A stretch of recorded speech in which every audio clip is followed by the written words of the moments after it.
Exam का नाम, इस वैकेंसी का नाम होता है सब इंस्पेक्टर दरोगा इन दिल्ली पुलिस में, और जितनी भी अपनी सेंट्रल आर्म्ड पुलिस फोर्सेस होती हैं, सेंट्रल आर्म्ड केंद्रीय अर्धसैनिक बल करके भी इनको कह सकते हैं, जिसमें BSF, CISF, CRPF, SSB, ITBP आती है।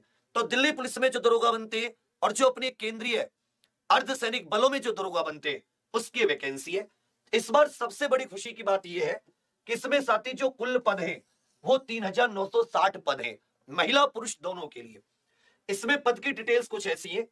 एसआई दिल्ली पुलिस पुरुष Delhi police 228, SI Delhi police महिला 112 पद, एसआई बीएसएफ 353 पद, सीआईएसएफ 86 पद, एसआई सीआरपीएफ 3112, सबसे ज्यादा सीआरपीएफ में, और आईटीबीपी 191 पद, और एसएसबी जो सीमा सुरक्षा बल है, भूटान बॉर्डर की जो रक्षा करती है, साथ ही 218, नेपाल बॉर्डर की भी करती है, भूटान बॉर्डर की भी करती है।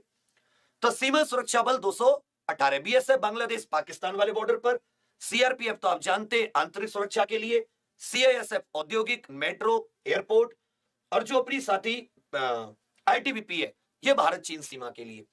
तो इन सब में एसआई की पोस्ट पर यह वैकेंसी निकली है। कुल पद 3960। एक एक बहुत ही अच्छे से समझा रहा हूं, ध्यान दीजिएगा। इसमें सारी कैटेगरीज हैं, मैंने अलग अलग नहीं लिखा, टोटल पद लिखे अनरिजर्व, एससी एसटी ओबीसी आरक्षण के हिसाब से, ईडब्ल्यूएस 10% उनके लिए। चलिए, शैक्षिक योग्यता क्या है, कुछ कुछ चीजें महत्वपूर्ण, ध्यान दीजिए। एजुकेशनल क्वालिफिकेशन, साथ ही ग्रेजुएट होना चाहिए, और ये कब तक, 30 अगस्त लास्ट डेट, फॉर्म की लास्ट डेट तक आपके पास आपकी एजुकेशनल सारी चीजें होनी चाहिए। अगर आपका रिजल्ट या एजुकेशन क्वालिफिकेशन 30 अगस्त के बाद में आती है तो फिर ये फॉर्म आपका भरना सफल नहीं होगा। इसमें ग्रेजुएट का रिजल्ट जो है सब कुछ 30 अगस्त तक चाहिए। पेपर हो गए, रिजल्ट आ जाए 30 अगस्त तक, फॉर्म भर देना। लास्ट डेट है 30 अगस्त फॉर्म की। आयु की बात करें, अनरिजर्व मतलब जनरल, महिला पुरुष 20 से 25 वर्ष। उसके अलावा एससी एसटी को 5 वर्ष की छूट है, ओबीसी को 3 साल की छूट है। जो डिपार्टमेंटल कैंडिडेट होते हैं, जैसे जो इन सब में आईटीबीपी, दिल्ली पुलिस में कांस्टेबल, हेड कांस्टेबल इत्यादि के पद पर है, वो भरना चाहें तो उनके लिए साथी जनरल के लिए 30 साल तक, ओबीसी के लिए 33 और एससी एसटी के लिए 35 वर्ष तक। बाकी जनरल कैंडिडेट के लिए 20 से 25 वर्ष, और वो एज कब तक काउंट, 1 जनवरी 2022 को, 20 से कम ना हो, 25 से ज्यादा ना हो। एससी एसटी को 5 वर्ष की छूट है और ओबीसी को 3 साल की छूट है। अब साथी पे की बात कर लेते हैं। देखो, अगर आप दिल्ली पुलिस में चुनते हैं, आप दिल्ली पुलिस में लगना चाहते हैं एसआई के पद पर, महिला या पुरुष, तो याद रखिएगा लेवल 6 35,400 से 1,12,400 वाली कैटेगरी में।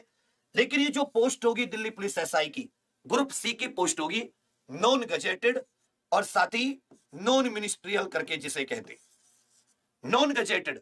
लेकिन दिल्ली पुलिस में ग्रुप सी काउंट किए जाते हैं, जबकि दिल्ली पुलिस के अतिरिक्त ITBP, SSB, BSF, CRPF, CISF, उनमें अगर आप दरोगा की पोस्ट चुनते हो तो 35,400, 1,12,400 वही है, पे लेवल सेम है।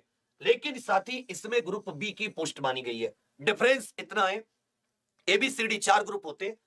तो अगर आप आईटीबीपी, सीआईएसएफ, सीआरपीएफ, बीएसएफ में दरोगा बनते हैं केंद्रीय अर्धसैनिक बलों में, तो ग्रुप बी की पोस्ट है। अगर आप दिल्ली पुलिस में बनते हैं, तनख्वाह सेम है, लेकिन ये ग्रुप सी की पोस्ट है। अब क्या है कि दिल्ली पुलिस में कहीं पे ट्रांसफर नहीं होता, केवल दिल्ली में रहते हैं। बाकी लिखा हुआ तो ये कि वो कहीं भी भेजे जा सकते हैं। और जो सीएपीएफ होती है, इनमें कहीं भी ट्रांसफर हो सकता है। राजधानी की पुलिस है, ज्यादातर लोग इसे चुनते हैं, इसलिए इसकी मेरिट भी काफी हाई जाती है। पहली चीज। दूसरी चीज, प्रक्रिया क्या है, प्रोसेस क्या है। तो प्रोसेस 1 2 3 4 कुछ इस तरह से चलता है। पहले एक 200 क्वेश्चन, 200 नंबर का एक पेपर होता है, 2 घंटे का, कंप्यूटर बेस्ड पेपर है, सीबीटी, कंप्यूटर आधारित।